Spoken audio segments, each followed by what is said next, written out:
વડોદરાથી સમાચાર અકસ્માત કેસમાં ત્રીજો આરોપી ઝડપાયો છે। ચકચારી રક્ષિત અકસ્માત કેસમાં વધુ એક આરોપી સકંજામાં આવી ગયો છે। રક્ષિત અને પ્રાંશુ સાથે ગાંજો પીનાર સુરેશ ભરવાડની ધરપકડ થઈ છે। રક્ષિત ચોરસિયાએ સુરેશ ભરવાડના ઘરે ગાંજો પીતો હોવાનું બહાર આવ્યું હતું।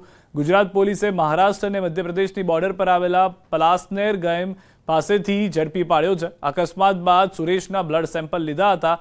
રિપોર્ટમાં સુરેશ ભરવાડે પણ ગાંજો પીતો હોવાનું બહાર આવ્યું હતું। રાજકોટથી સમાચાર યુવકોને માર મારવાનો વિડીયો વાયરલ। ટ્રાફિક પોલીસે લાકડીથી માર માર્યાનો વિડીયો છે। નાના મોવા રોડ પરનો વિડીયો વાયરલ થયો છે। યુવકના સ્કૂટર પાછળ પોલીસ કર્મીની કાર ટકરાઈ હતી। કાર જોઈને ચલાવવાનું કહેતા યુવકને માર માર્યો હતો। પોલીસ કર્મી નશામાં હોવાનો યુવકનો આક્ષેપ છે। યુવક દ્વારા કડક પગલાં લેવા તંત્ર પાસે માંગ કરવામાં આવી રહી છે। તો આ પોલીસ કર્મીને આપ જોઈ રહ્યા છો કે જે નશામાં હતા અને ગાડી ચલાવી રહ્યા હતા। યુવકને ગાડી ચલાવી અને ટક્કર મારી હતી।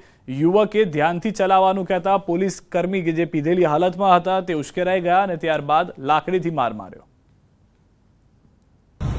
અમે કંચર સરસ હતા હતા એમાં ઈ ભાઈ પી ગયા હતા, ડ્રિંક કરી ગયા હતા। બે જણા હતા આ ગાડીમાં। કોણ ભાઈ? આમાં બે ગાડી અમે ઓળખતા નથી। પાછળથી આવીને ગાડીમાં અડાડી એટલે પૂછ્યું ભાઈ શું થયું, તો એ કે શું આમ ને એની ભાનમાં જ નહોતા ભાઈ। ટૂંકમાં અહીંયા આવી થોડીક લપચપ કરી એટલે અહીંયા આગળ આવી ગાડી ઉભી રાખીને સીધા ધોકો લઈને ઉતરી ગયા। ધોકાવારી જ કરી એક એને અને એક મને બે ભાઈ વિડીયો મને આય મારી લીધું હોય અને આય માર્યું મૂંઢમાં માર્યો। આમ જોઈ લ્યો અહીંયા આટલું થઈ ગયું વ્યવસ્થિત।